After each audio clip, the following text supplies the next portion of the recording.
Hi guys and welcome to Revenge with Kiren. This channel is all about true stories. Stealth that happens in real life when things get a little bit messy. I never imagined I'd end up at a couple's retreat in the mountains. But here I was sitting in our Honda Pilot next to Vanessa, my wife of 7 years, heading toward what I hoped would be a turning point in our crumbling marriage.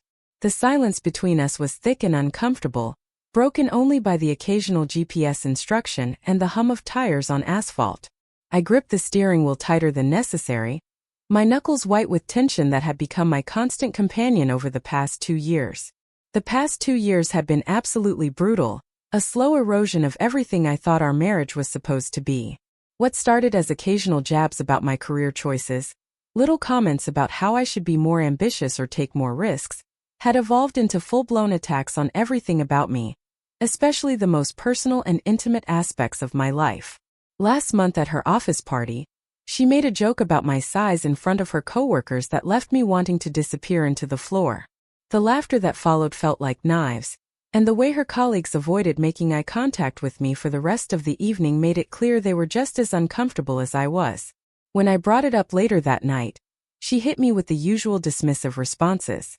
"You're too sensitive," she said, rolling her eyes. "Learn to take a joke. God, when did you become so fragile?" But the knot in my chest every time she did this, the tightness that made it hard to breathe, told me it wasn't just jokes anymore. This was something darker, something that was slowly eliminating who I used to be. The GPS announced we were close, just 5 more miles to our destination. I'd spent 3 months of savings on this retreat, money we'd been setting aside for a vacation that would never happen now. I was desperate for anything to change the trajectory we were on. Vanessa broke the heavy silence with a question that felt more like a test. "Did you pack my hiking boots?" Her tone suggested she already expected me to have failed. "Yes, they're in the blue bag," I confirmed, keeping my voice neutral. I triple-checked everything before loading the car early that morning, knowing that forgetting even the smallest item would become ammunition in her arsenal of complaints about my inadequacy. The retreat center appeared around a bend in the winding mountain road. This massive wooden lodge with floor-to-ceiling windows that reflected the surrounding pine trees. It looked expensive and exclusive, which made sense given what I'd paid. Other couples were already unloading their cars in the parking area, and I found myself studying them, trying to gauge where we fit in this spectrum of broken relationships. Some were laughing together, holding hands, looking like they just needed a tune-up.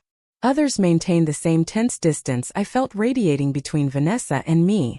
Couples who looked like they were here as a last resort before calling it quits. "Well, it's certainly isolated," Vanessa said, surveying the property with a critical eye. "A whole week stuck here with strangers. Hope you actually participate this time instead of shutting down like you always do." The dig was unnecessary but expected. I bit my tongue hard, remembering what our last therapist, the one Vanessa had insisted wasn't helping, had said about picking my battles wisely. "Save your energy for the fights that matter," he told me. At the time I thought he was talking about our marriage. Now I wondered if he'd been trying to tell me something else entirely.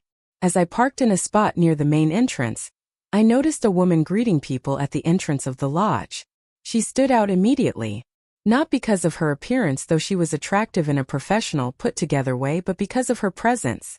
She had this confident but genuinely warm energy that immediately caught my attention. So different from the performative charm Vanessa turned on and off like a switch. The woman was moving between couples with practiced ease, clipboard tucked under her arm, offering genuine smiles and firm handshakes to each person she met. There was something about the way she made eye contact, really looked at people, that suggested she actually cared about what she was doing. "That must be the lead counselor," I muttered, more to myself than to Vanessa. "Let's hope she's better than the last one who couldn't see how unreasonable you were being about everything," Vanessa shot back, her voice dripping with the contempt that had become her default tone when speaking to me. The comment stung as it was meant to, but I developed a thick enough skin over the past 2 years that I could absorb it without visibly reacting. I took a deep breath of mountain air as I got out of the car, filling my lungs with the crisp, clean scent of pine and possibility. For just a second, standing there in the parking lot with the sun warm on my face and the sound of birds in the trees, I let myself hope that maybe, just maybe, this place might actually help us find our way back to each other. Or at the very least, help me find my way back to the person I used to be before I became this shell of a man who flinched at his own wife's voice. The counselor turned as we approached with our bags, and her eyes met mine with this piercing, perceptive look that seemed to see right through the carefully constructed facade I'd been maintaining for years. There was intelligence in those eyes and something else too, a kind of knowing compassion that made me feel simultaneously exposed and understood. "Welcome to Mountain View Retreat," she said, her voice carrying a gentle authority that commanded attention without demanding it.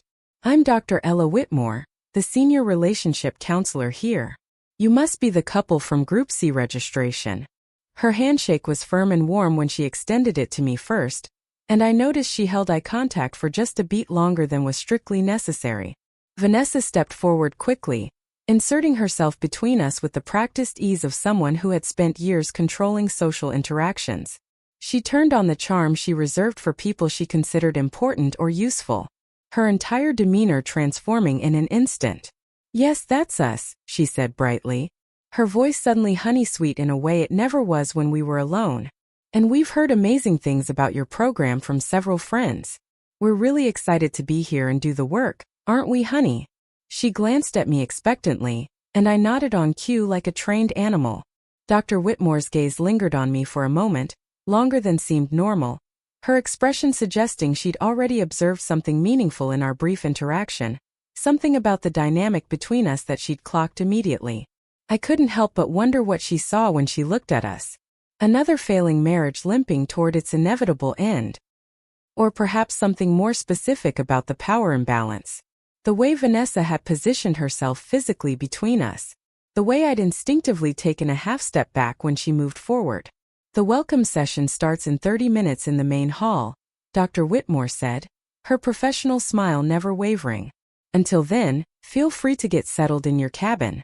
Your information packets are waiting inside along with the week's schedule, and some preliminary questionnaires we'd like you to complete before this evening."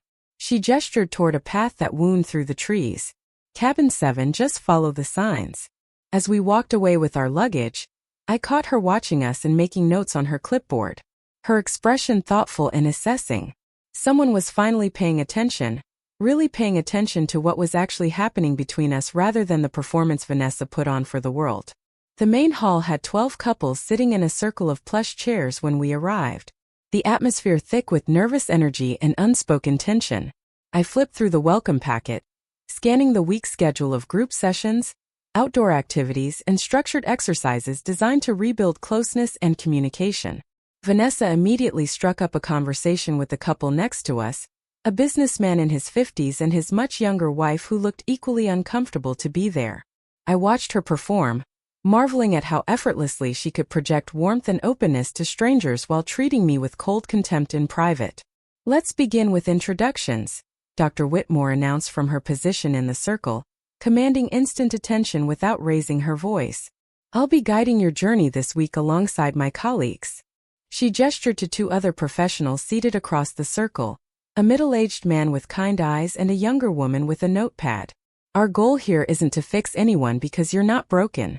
We're here to create space for honest communication and renewed connection to help you remember why you chose each other in the first place." As couples introduced themselves one by one, I noticed patterns emerging that probably existed in every retreat like this.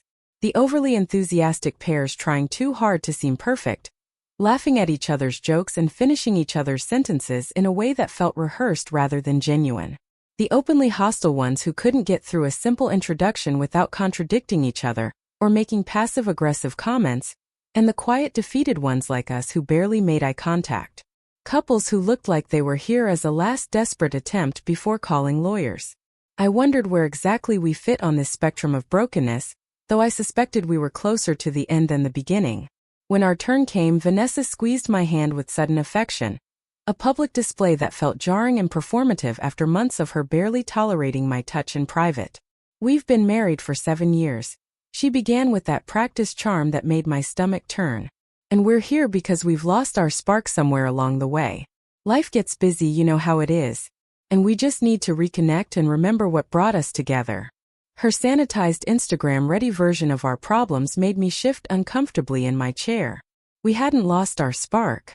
She'd systematically extinguished it. criticism by criticism, humiliation by humiliation, until there was nothing left but ashes and the faint memory of warmth. Dr. Whitmore's eyes met mine across the circle, and I could see in her expression that she sensed the unspoken reality beneath Vanessa's polished presentation. "And what are you hoping to gain from this retreat specifically?" she asked me directly, her tone gentle but insistent. Before I could even open my mouth to respond, Vanessa jumped in, unable to let me speak for myself, even in this supposedly safe space. "He needs to rediscover his confidence," she said, her voice taking on that patronizing tone she used when talking about me to others, like I was a project she was working on rather than her husband. "He's become so passive lately, so hesitant about everything. It's affecting our entire relationship, honestly." She laughed lightly and the sound made my skin crawl. "Sometimes I feel like I married a lion and now I'm living with a house cat. You know what I mean?" Several men in the circle chuckled awkwardly. That uncomfortable laugh men make when they recognize themselves in an unflattering comparison while their partners shot them knowing looks that said they agreed with Vanessa's assessment. Heat crept up my neck. That familiar flush of shame and humiliation that had become my constant companion over the past 2 years. I wanted to disappear, to sink through the floor and never come back. "I'd still like to hear from you," Dr. Whitmore persisted, keeping her focus on me. I cleared my throat. "I want to learn how to be heard," I said simply, surprised by my own honesty. She nodded thoughtfully. "That's a good place to start." The first exercise split us into separate rooms. Men with the male counselor, women with the female assistant. In our circle, guys reluctantly shared frustrations that mirrored mine. Feeling undervalued, misunderstood, emasculated. Society tells us to be vulnerable, then punishes us when we are, one guy said bitterly. Murmurs of agreement rippled through the group. When Dr. Whitmore entered our room, the energy shifted. She leaned against the wall, listening intently as each man spoke. When my turn came, I described the constant criticism without mentioning the specific intimate humiliations. "Sounds like your self-worth has become dependent on your partner's approval," she observed. "Isn't that normal in a marriage?" I asked. "Interdependence is healthy. Emotional subjugation is not. Your value exists independent of her recognition of it." Her words hit hard. At dinner, Vanessa was unusually quiet, picking at her salmon. "What did you talk about in your session?" I asked. "Nothing important. Just venting about annoying husband habits." "What about you? Did you all complain about your demanding wives?" "We talked about communication patterns," I replied. "The importance of speaking without judgment." She snorted. "Did they give you a backbone implant while they were at it?" I set down my fork, suddenly exhausted. "I'm trying here. This whole retreat was my idea. Remember?" "Yes. Another expensive solution instead of just being the man I married." Whitmore passed our table just as Vanessa's comment landed. She paused imperceptibly. "How's dinner, folks? Don't forget we have our evening visualization exercise at 8. After she moved on, Vanessa leaned forward. "She seems to take a special interest in our conversations." "She's doing her job," I replied, though I'd noticed it too. The evening exercise involved writing letters to our younger selves at the beginning of our relationships. As I wrote warnings to that hopeful version of me, I felt Dr. Whitmore's presence behind my chair. She leaned down slightly. "Interesting insight," she whispered. "Maybe tomorrow we should schedule an individual session. Sometimes we need to understand ourselves before we can be understood by others." I nodded, surprised by the flicker of anticipation it sparked. For the first time since arriving, I felt something beyond resignation. As she walked away, I noticed Vanessa watching our interaction. Her eyes narrowed dangerously. Morning light filtered through the pines as I made my way to the small office for my individual session. Vanessa had been surprisingly supportive, which only heightened my suspicion. "Go ahead," she'd said over breakfast. "Maybe they can fix whatever's going on with you." Dr. Whitmore greeted me at her door, motioning towards a comfortable armchair. The office was warm and inviting, bookshelves lined with psychology texts, large windows overlooking the mountains. "I appreciate you making time for this," I said. "I make time when I see someone ready for meaningful change," she replied. "Yesterday's exercises revealed patterns I think we should explore." For the next hour we discussed my life before marriage, my confidence in my career, myself, assured approach to relationships, my optimistic outlook. Then came the methodical excavation of how that changed. When did you first notice yourself becoming smaller in your marriage? She asked. The question caught me off guard with its accuracy. Smaller? That's exactly how it feels. That's what emotional diminishment does. We shrink to accommodate another's need for space or control. I described the early years. Subtle criticisms that seemed constructive at first, jokes at my expense that I laughed off, gradual isolation from friends who weren't good enough according to Vanessa. And the more intimate criticisms, she asked carefully. When did those begin? Heat crept up my neck. About 2 years ago, after a work promotion, mine, not hers. Interesting timing. Success often triggers insecurity in partners with control issues. We move deeper into uncomfortable territory. The bedroom criticisms, the public humiliations, the systematic dismantling of my confidence. What you're describing is emotional misuse, she said matter-of-factly. Men can't be misused, I said automatically. That's precisely the cultural narrative that keeps many men trapped in damaging relationships. The psychological impact is no less real because of your gender. Something broke open inside me. I hadn't cried in front of another person since my dad's funeral 8 years ago. But tears came now, quiet, but unstoppable. She waited patiently, offering tissues without comment. When I regained composure, she leaned forward. I noticed something about you that perhaps you've forgotten. You possess tremendous emotional intelligence and resilience. The fact that you initiated this retreat, that you're sitting here now doing this difficult work. These aren't the actions of a weak person. Her words landed like rain on parched soil. I couldn't remember the last time someone had seen strength in me, rather than deficiency. What your wife mocks as inadequacy, I see as thoughtfulness. What she frames as weakness, I recognize as empathy. Our session ended with practical strategies for setting boundaries, techniques for responding to public humiliation, permission to prioritize my emotional well-being. I'd like to observe your interactions more closely during group exercises, she said as I prepared to leave. With your permission, of course. That would be helpful, I replied, surprised by how much lighter I felt. Returning to our cabin, I found Vanessa waiting, her posture tense. Well, how was your private therapy? The emphasis suggested impropriety. Helpful, I said simply. We identified some communication patterns to work on. Did she tell you I'm the problem? That seems to be her specialty with the husbands here. Actually, we focused entirely on my responses, not on you at all. Vanessa seemed dissatisfied, but couldn't find an angle of attack. The afternoon trust exercise was designed to expose vulnerabilities. Couples sat facing each other, answering increasingly personal questions. Vanessa and I sat on meditation cushions, knees almost touching but not quite. Dr. Whitmore circulated among couples, occasionally pausing to observe. When she approached our area, I noticed Vanessa straightening her posture, adjusting her voice to sound more engaged. Remember, Dr. Whitmore addressed the group. This exercise isn't about performance. It's about authentic communication. The first few questions were manageable. Then came the challenging prompts. Share something about yourself that you feel shame about. Vanessa went first, describing work insecurities that seemed calculated to appear vulnerable, while actually highlighting her accomplishments. When my turn came, I hesitated. I feel shame about how much I've changed, about how I've allowed myself to become diminished in our relationship. Her eyes narrowed. What does that even mean? It means I used to trust my own judgment to feel confident. Now I second-guess everything, she scoffed. So I'm to blame for your insecurity. I noticed Dr. Whitmore pausing nearby, clearly listening. I'm not assigning blame. I'm answering the question. My shame is that I haven't stood up for myself when I should have. Stand up against what? Me supporting you? Me pushing you to be better? Her voice rose, drawing glances from nearby couples. The next card asked about unfulfilled needs. I braced myself as Vanessa took her turn. I need a partner who isn't so fragile. Someone who doesn't wilt under the slightest criticism. Someone who acts like a man in all areas of life.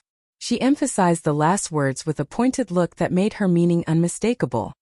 Heat crawled up my neck as several nearby participants shifted uncomfortably. Dr. Whitmore stopped, watching our interaction with intent focus. Your response seems to contain criticism rather than expressing your own needs, she observed, stepping closer. Can you try rephrasing? Vanessa's smile didn't reach her eyes. I need physical and emotional strength from my partner. Is that better? Perhaps, Dr. Whitmore replied, though strength manifests in many ways beyond the conventional.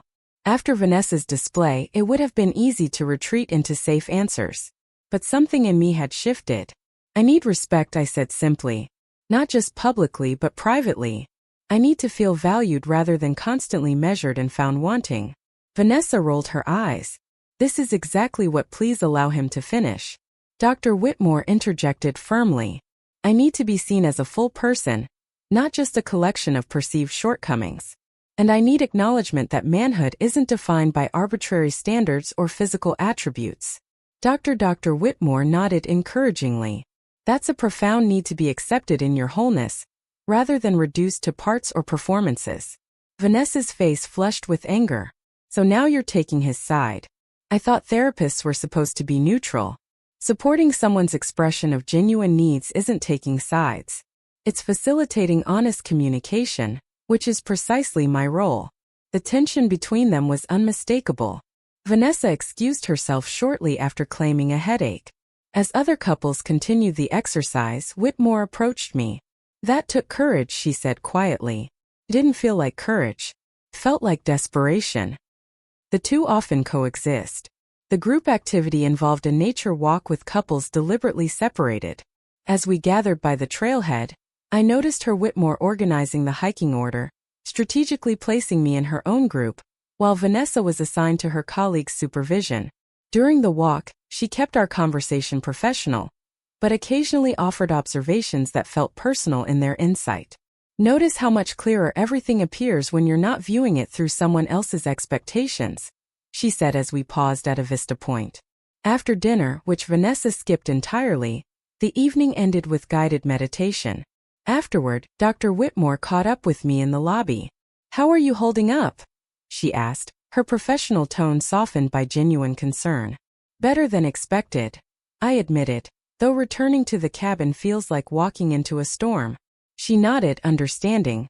Sometimes the most important growth happens in the eye of that storm. She hesitated, then reached for her phone. I don't normally do this with participants, but given the intensity of your situation, she handed me her phone with a new contact page open. My professional number.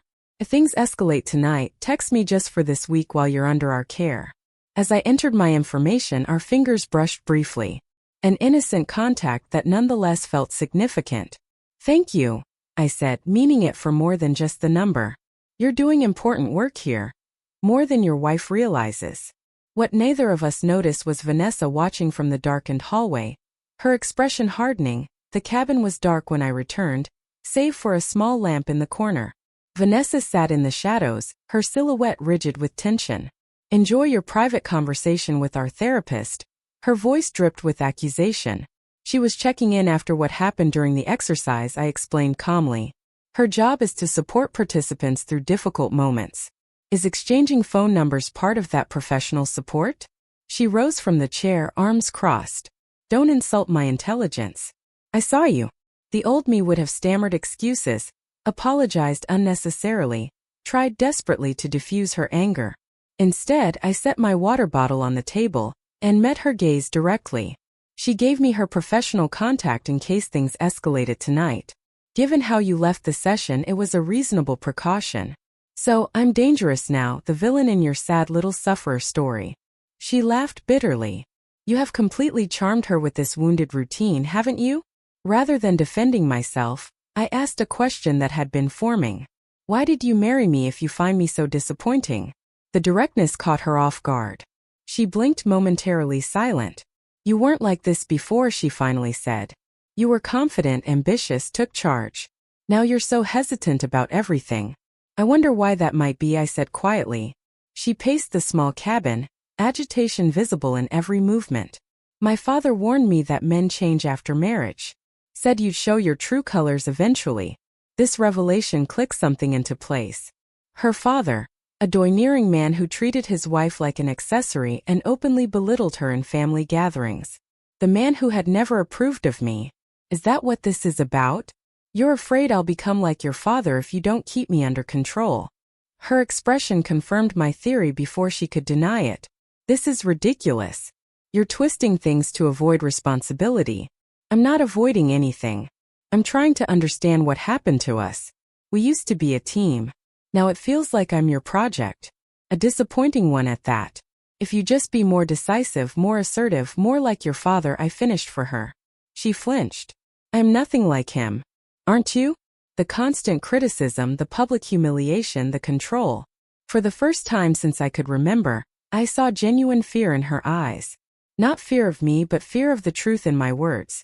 She sank onto the bed, the anger temporarily displaced by something more vulnerable. I don't want to be like him, she whispered. In that moment, I felt a flicker of compassion for her. For the little girl who grew up watching her mother diminished, who vowed never to be in that position herself. It didn't excuse her behavior, but it helped me understand it. We've both lost ourselves in this dynamic, I said, sitting across from her. You're so afraid of being controlled that you became the controller. A tear slipped down her cheek, the first genuine emotion I'd seen from her in months. For a brief moment, I glimpsed the woman I'd fallen in love with beneath layers of defensive armor. Maybe this retreat wasn't a mistake after all, she said softly. Maybe we needed to see what we've become. We talked late into the night, truly talked, without the usual power struggles and defensiveness.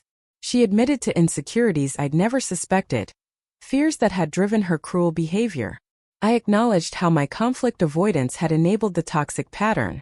It wasn't a complete reconciliation, but it felt like the first honest conversation we'd had in years. The next morning brought the retreat's most challenging event, the mirror exercise, where partners shared perceived strengths and weaknesses in front of the group. Given our breakthrough the previous night, I approached it with cautious optimism. Vanessa seemed subdued but present as we took our places. When her turn came to share my strengths, she surprised me with genuine acknowledgments about my compassion and integrity. But when discussing weaknesses and old patterns emerged, you need to be more assertive in all areas, she said with a pointed look that made her meaning clear to everyone. Despite our conversation, she couldn't resist the public opportunity to remind me and everyone else of my supposed inadequacies. I noticed Dr. Whitmore watching intently, her expression professionally neutral, but her eyes communicating something I couldn't quite interpret. When my turn came, I focused on constructive observations about our communication patterns rather than personal attacks, earning an approving nod from the therapist. After the session ended, participants broke for lunch. Vanessa joined a group heading to the dining hall, while I stayed behind to help stack chairs. Dr. Whitmore approached as the room emptied. That was professionally handled, she said, especially given the circumstances. We actually had a breakthrough last night, I admitted, though it didn't fully translate to today's session. Real change takes time. One conversation doesn't immediately override established patterns. She hesitated, then added, sometimes what feels like progress is actually just a tactical retreat. Her warning resonated with something I'd felt, but couldn't articulate. A sense that Vanessa's vulnerability might have been strategic rather than genuine. I have another individual session available this afternoon if you'd like to discuss it further, she offered. I'd appreciate that, I replied, genuinely grateful for the support. As she updated her schedule, there was a moment where our interaction felt like it crossed professional boundaries just for a moment, in another context. She didn't finish the thought, but she didn't need to. The implication hung between us. I should catch up with my wife, I said, though I made no immediate move to leave. Of course. She tugged her tablet under her arm. Oh, and I never got your number last night for my records. Purely professional, of course. As I recited my number, watching her enter it into her phone, I realized we were engaged in a delicate dance around something neither of us was prepared to name. When she looked up again, her professional demeanor had returned, but something in her eyes suggested that our connection transcended the therapist-client relationship. The afternoon session never happened. As I approached her office, Vanessa intercepted me in the hallway, her eyes bright with an emotion I couldn't immediately identify. There you are, she said, linking her arm through mine with unusual affection. I've been looking everywhere. The hiking group is leaving in 10 minutes. I thought we could join together. Her sudden enthusiasm felt jarring. I actually have an individual session scheduled, I explained. Cancel it, she insisted, tightening her grip. This retreat is about us reconnecting, not you spending more time alone with the therapist. Before I could respond, Dr. Whitmore emerged from her office, taking in the scene with a quick, perceptive glance. Is everything all right? She asked. Vanessa's smile didn't reach her eyes. Perfectly fine. I was just telling my husband that we should join the hiking group as a couple. Isn't that right, dear? The endearment sounded foreign after months of cold formality. I looked between the two women, caught in a power struggle that was ostensibly about a hike, but clearly about much more.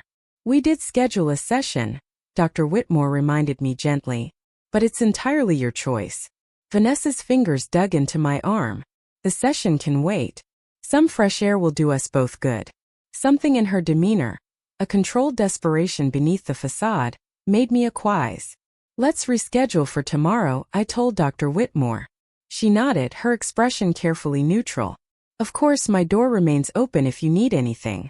The meaningful look we exchanged didn't go unnoticed by Vanessa, whose artificial smile tightened further. The hike itself was beautiful but tense.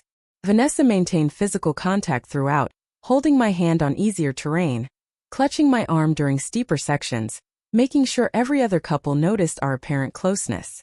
Her conversation felt scripted, peppered with inside jokes and fond reminiscences for the benefit of our audience. Remember our honeymoon hike in Colorado? She asked loudly as we reached a scenic overlook. You were so attentive, always making sure I had water, taking all those photos. As other couples dispersed to enjoy the view, she pulled me aside, her cheerful mask dropping. What's going on between you and her? She demanded in a harsh whisper. Nothing inappropriate, I answered truthfully. Don't lie to me. I've seen how she looks at you, how eager you are for your sessions. You're making us look ridiculous. I'm not the one putting on a performance. I replied calmly, gently extracting my arm from her grip. And I'm not lying. She's been professional but supportive. She wants you, Vanessa hissed. It's pathetically obvious and you're eating it up. The attention, the validation. Does it make you feel like more of a man having her fawn over you? The irony wasn't lost on me. My wife, who had systematically undermined my confidence for years, now concerned about another woman building it back up. This isn't about her, I said quietly. It's about us, about how we've been treating each other. Her expression hardened. So this is my fault. I push you to be better and instead of stepping up, you go looking for someone who will coddle your ego. The familiar pattern of blame and deflection would normally have sent me retreating into apologetic submission. Instead, I held my ground. No one's coddling anything. For the first time in years, I'm being treated with basic respect. The fact that it feels so foreign is the problem. Her face flushed with anger or shame, perhaps both. The remainder of the hike followed this pattern. Performative closeness in public, seething accusations in private. By the time we returned to the lodge, emotional exhaustion had settled over me. Dinner that evening was a group affair in the main hall. Vanessa excused herself early, citing a headache, leaving me alone at our table. I was finishing my coffee when Dr. Whitmore approached, sliding into the empty seat across from me. Your wife seemed distressed during the hike, she observed. She's feeling threatened, I admitted. By you specifically, she considered this. And how do you feel about that? Confused, conflicted. I stared into my empty cup. Part of me is relieved to have someone see what's been happening. Another part feels guilty, like I'm betraying her by even talking about it. That's a common response to long-term emotional manipulation. The guilt isn't yours to carry, but they make sure you do anyway. Our conversation drifted to life beyond the retreat. Neutral topics that nonetheless revealed compatible worldviews, shared interests, similar values. For 20 minutes, I experienced what ordinary, respectful adult interaction felt like again. No walking on eggshells, no bracing for the next criticism. As we prepared to leave the dining hall, she placed a hand briefly on mine. About tomorrow's rescheduled session. Yes, I'll be there, I assured her. Actually, I wanted to suggest we meet off-site, she said. There's a coffee shop in town about 15 minutes away. Sometimes a change of environment helps participants speak more freely. The invitation hovered between professional and personal, a liminal space that could be interpreted either way. That sounds helpful, I replied carefully. And what time? I have a break at 11 o'clock. I could text you the address.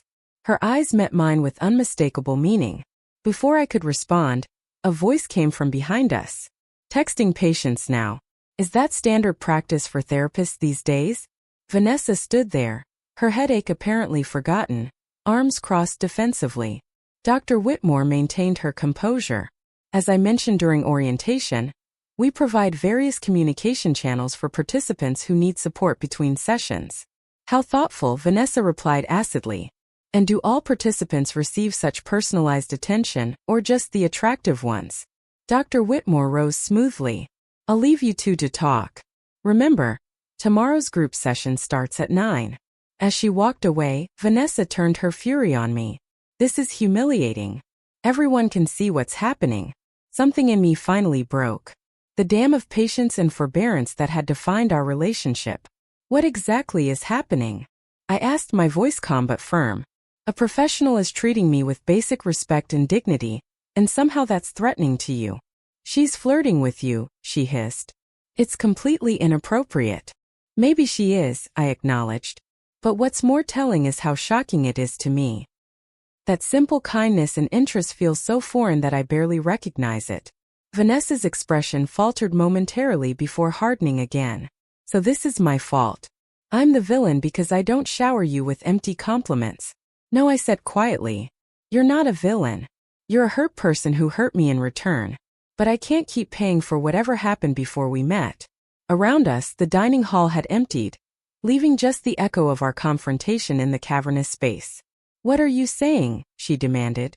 I'm saying I deserve better than constant criticism and public humiliation. If that can't come from our marriage, then maybe the marriage has run its course. Her face palled. You'd leave me for her? This isn't about her, I repeated, realizing as I said it that it was true. It's about finally recognizing what I've allowed to happen and deciding it stops now. I walked away then, not toward Dr. Whitmore's office, but toward our cabin to pack my things. Whatever happened next, whether reconciliation or separation, would happen on different terms. The balance of power had shifted, not because another woman had expressed interest, but because I had finally recognized my own worth. As I reached the cabin door, my phone buzzed with a text message.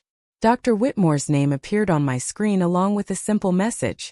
Whatever you decide, Shun, remember your worth isn't measured by anyone else's perception of you. I smiled at the irony that someone I barely knew could see what my partner of 7 years had missed. That true manhood had nothing to do with dominance or physical attributes, and everything to do with integrity, compassion, and self-respect.